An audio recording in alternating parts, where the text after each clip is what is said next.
Jangan lupa subscribe YouTube channel Metro TV News dan jangan lupa nyalakan notifikasinya.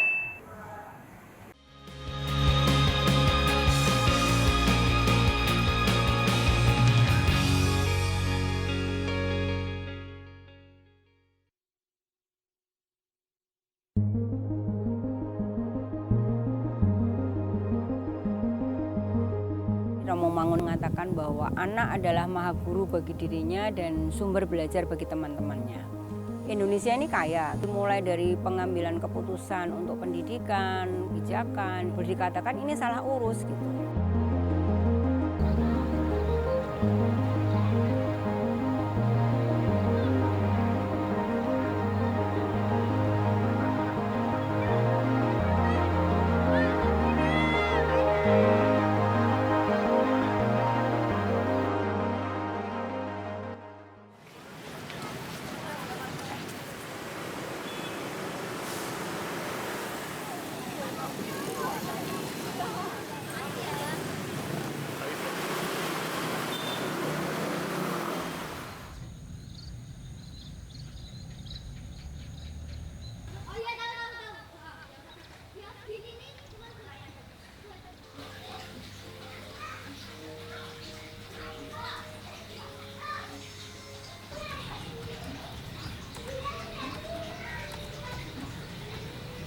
Romo Mangun itu seorang sahabat, tapi juga guru besar.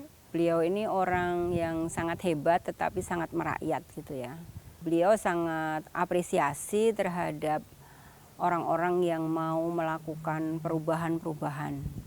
Apalagi kepada anak muda ya. Waktu itu saya masih muda dan saya punya banyak impian. Nah ini Romo Mangun sangat support pada saya.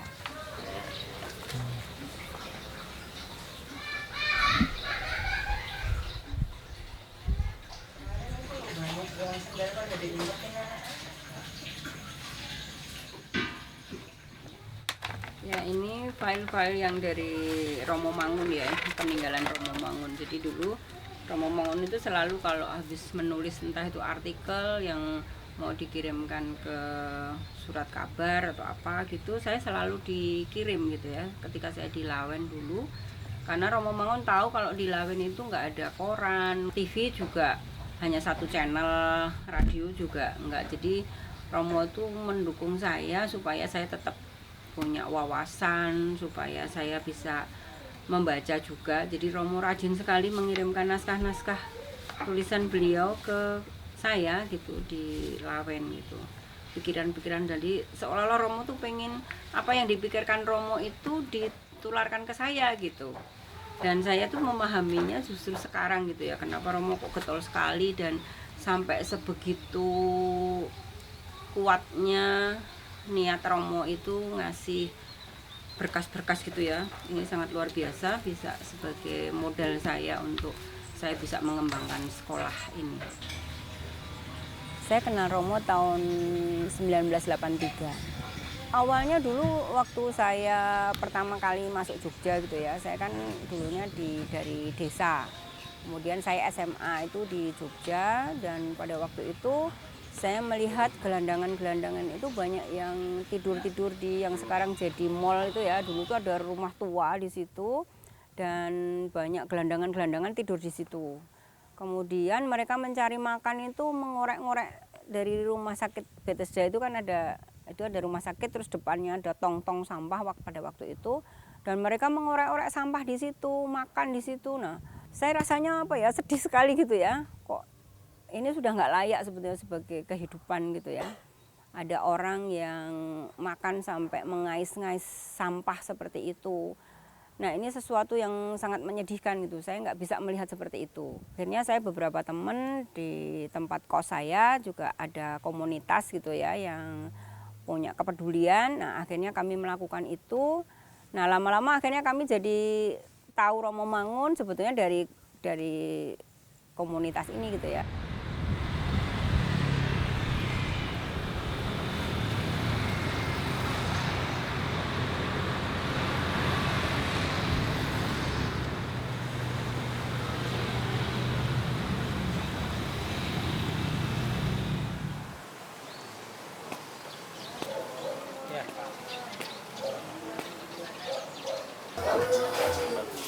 apik.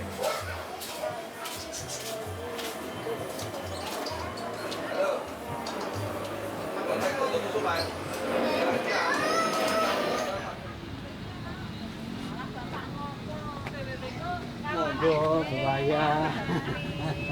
Apa kabarnya, Pak?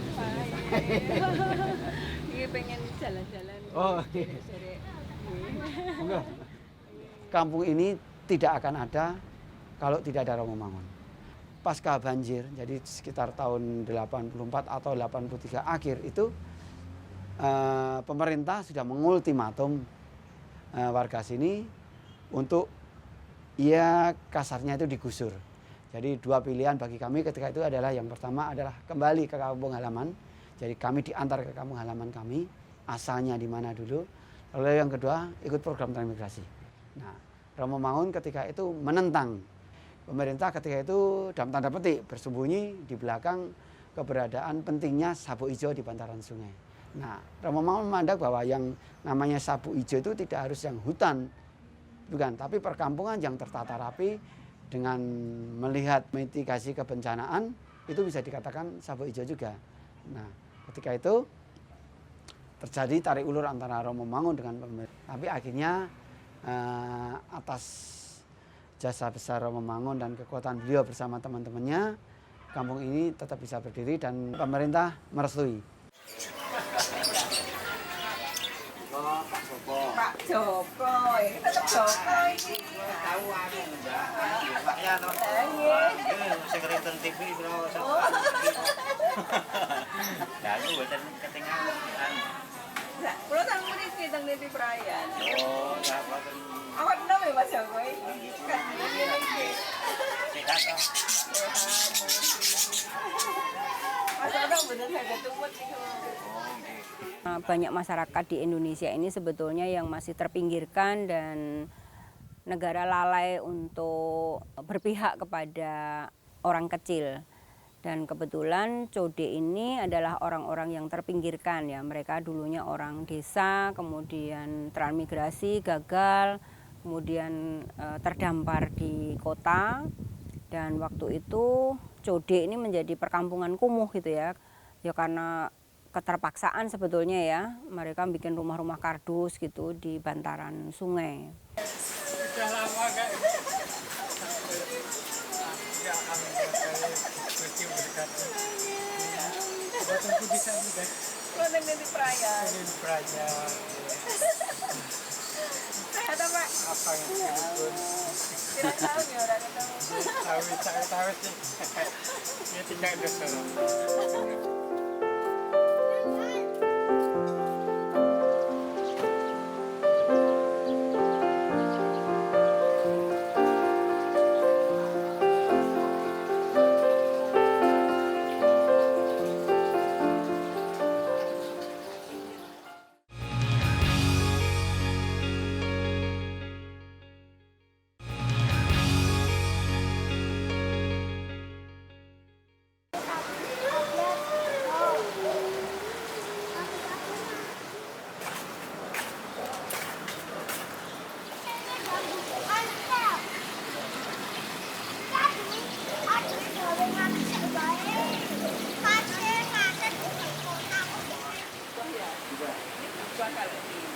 Ini dulu rumah ini nggak ada, seperti ini dulu.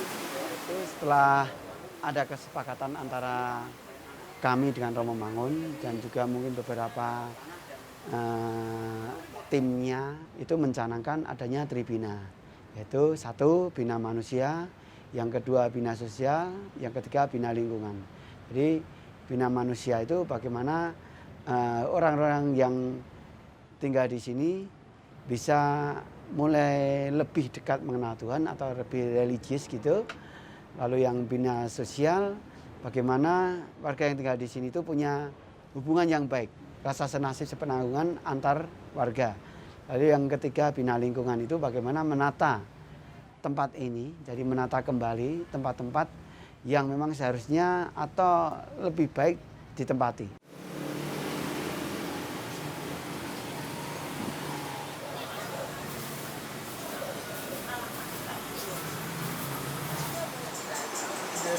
dodol gorengan, dodol jamu. Itu mengadakan pendampingan, kemudian ada TK ya, di sana ada untuk yang PAUD itu tadi di bawah jembatan. Nah, itu ada dan sampai sekarang ternyata masih ada gitu ya. Udah 30 tahun lebih lah gitu. Itu masih eksis sampai hari ini. Nah, Romo waktu itu ya ini orang yang kepontal-pontal nih bagaimanapun harus ditemani gitu. Nah, sehingga kami juga ada beberapa mahasiswa, ada volunteer yang mau menemani mereka belajar. Dan Romo Mangun membuatkan ruang pertemuan yang jadi ruang serbaguna itu ya. Nah, itu untuk kelompok belajar. Kalau sore di sana ada perpustakaan, ada buku-buku, dan ada relawan-relawan yang mendampingi anak-anak. Ya termasuk saya juga waktu itu di sana gitu ya, mendampingi anak-anak. Kemudian juga orang tuanya gitu ya, orang tuanya kami juga kelompokkan. Jadi waktu itu kami ada namanya kelompok pasutri, pasangan suami istri. Jadi 10 pasutri kayak gitu ada pertemuan. Dan itu sebetulnya lebih pada apa ya, mereka curhat gitu ya. Kami yang ngobrol aja gitu ya, supaya mereka juga punya keluhan-keluhan terus kita kelola bersama-sama.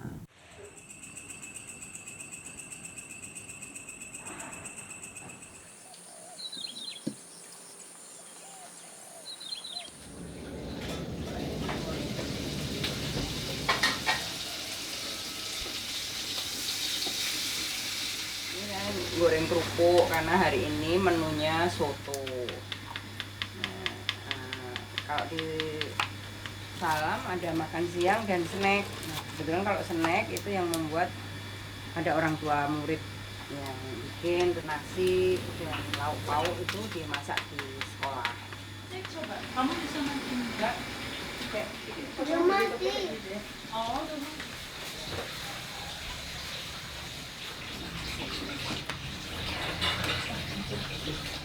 Romo itu kalau diskusi sama saya, Indonesia ini kaya gitu ya. Di desa-desa itu pun juga kaya. Jadi mulai dari pengambilan keputusan untuk pendidikan, pengambilan kebijakan, ini sebetulnya boleh dikatakan ini salah urus gitu. Kenapa sampai kemiskinan begitu meluas dan terjadi di mana-mana?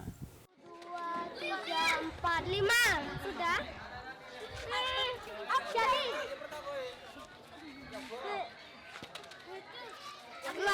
Aku pengen jadi kok. Nah, mestinya sekarang bagaimana kita bisa mendesain pendidikan yang tidak semuanya sama gitu. Karena ada kebutuhan-kebutuhan hidup yang sangat mendesak. Nah, ini bagaimana ada model pendidikan yang mereka itu bisa mendekatkan pada sumber pengetahuan dan di mana mereka tinggal itu mereka bisa mengembangkan sumber daya yang ada di situ gitu.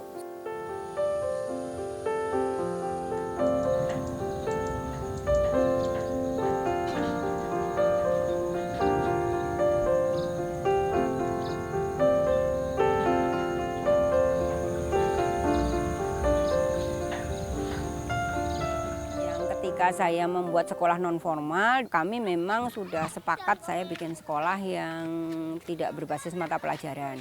Dan Romo Mangun waktu itu masih ragu-ragu, tapi Romo juga memberi support. Oke lah, kalau kamu memang percaya dengan itu, lakukan. Dan kalau kamu yakin dan kamu bisa membuktikan itu, ya ini luar biasa gitu ya. Dan Romo ngasih support terus gitu.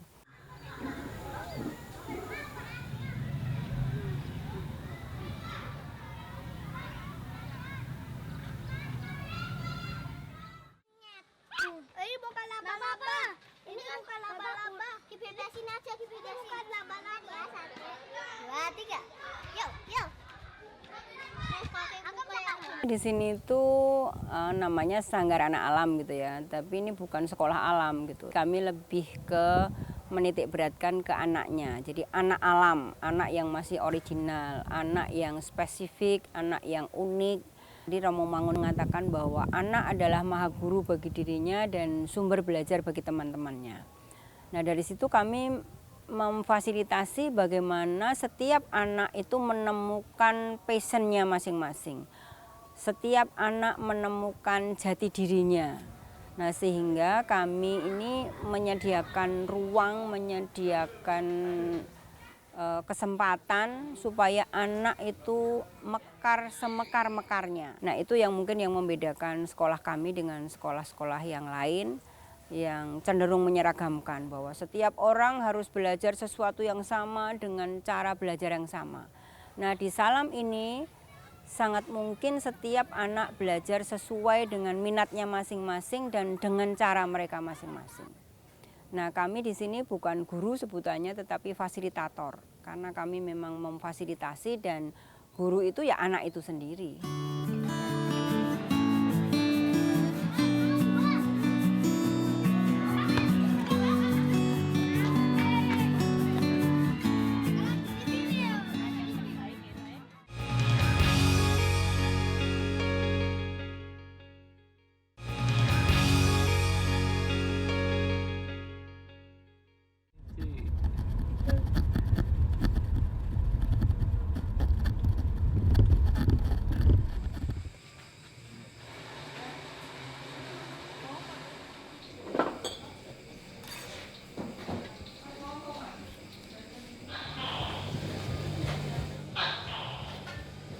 Apa?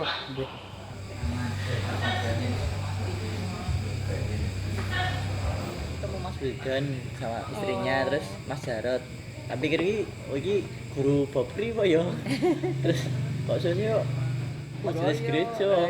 Sing ngomong tamu ya wong gereja. Ya waktu itu kan kami pernah ya dapat tuduhan kristenisasi. Yang memicu isu itu ya karena orang-orang yang di atas yang merasa terancam kedudukannya dengan gerakan-gerakan kami gitu. Nah, tapi ya karena memang mereka nggak bisa membuktikan dan kami bisa membuktikan apa yang kami lakukan itu dalam rangka memajukan kampung kami, mencerdaskan anak bangsa. Dan karena juga suami saya sendiri muslim, mertua saya muslim. Ya akhirnya mereka malu sendiri gitu. Saya punya 3 anak, anak saya yang pertama muslim, anak saya yang kedua dan ketiga Kristen seperti saya. Dan kami juga satu rumah nggak pernah mempermasalahkan itu gitu ya. Kami menjalankan ibadah kami masing-masing dengan sangat merdeka dan saling support gitu.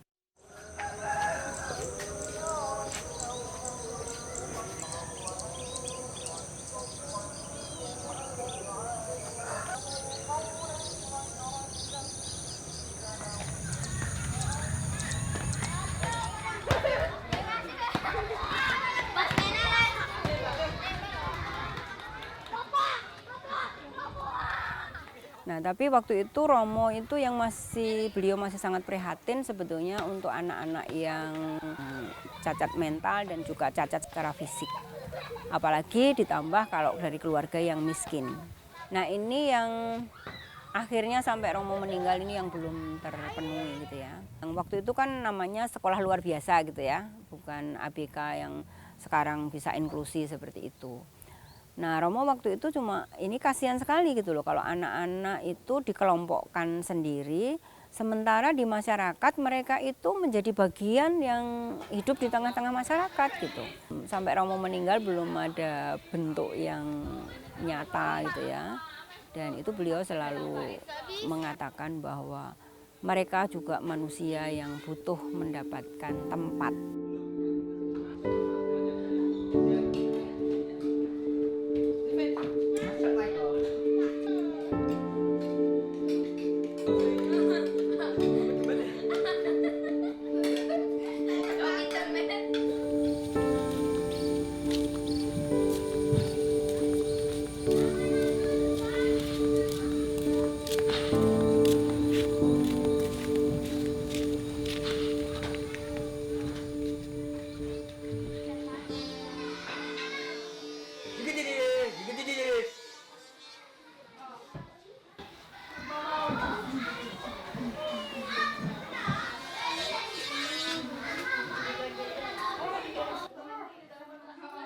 Aja gede.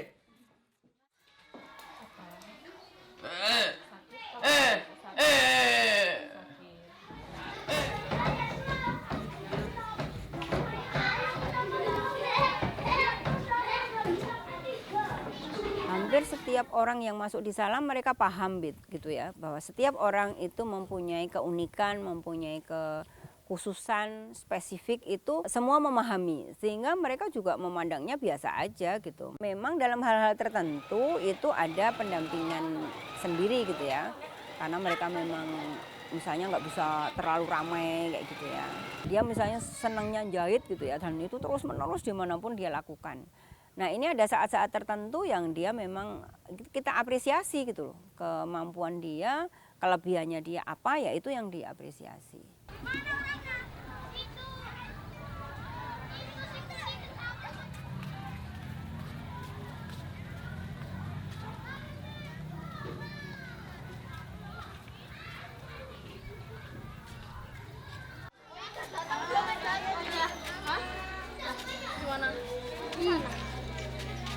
Ini pasar Senen Legi, jadi ini acara setiap 35 hari sekali. Ini anak-anak kita fasilitasi untuk bikin pasar beneran gitu. Ya sebetulnya kita kepingin ini semua bisa sesuai dengan kelas masing-masing gitu ya. Misalnya bank ini tahu nanti untuk anak-anak yang belajar, mereka sudah belajar menghitung, belajar bikin jurnal, bisa belajar ini dari peristiwa yang langsung gitu ya. Nah terus kalau yang jualan seperti ini, anak-anak kan mereka punya imajinasi atau punya keinginan mau pengen apa. Nah bikin itu juga nanti bisa untuk belajar berhitung, belajar bahasa, belajar IPA ya dari jualan mereka yang langsung itu gitu. Ini kan ada dua, Meru mau nuker satu apa dua-duanya? Dua-duanya. Oke.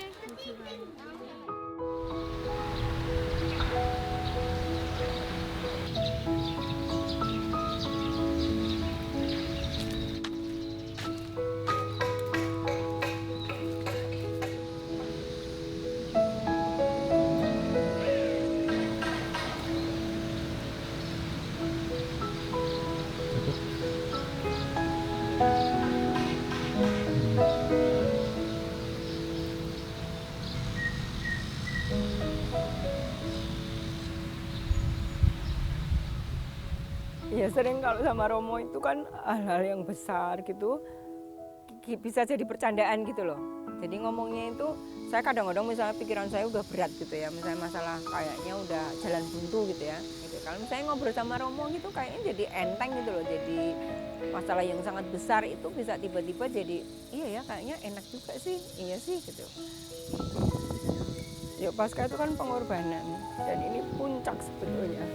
Bagaimana mengampuni itu sesuatu yang tidak mudah dan dengan pengampunan itu sebetulnya kita mendapatkan hidup baru.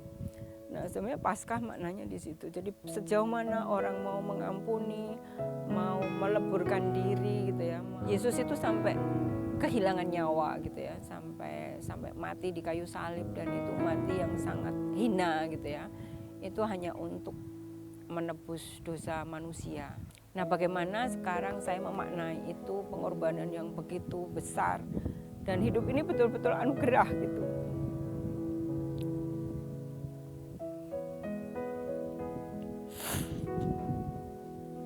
Ya sekarang bagaimana saya bisa memaknai bahwa hidup saya bisa bermanfaat bagi sesama.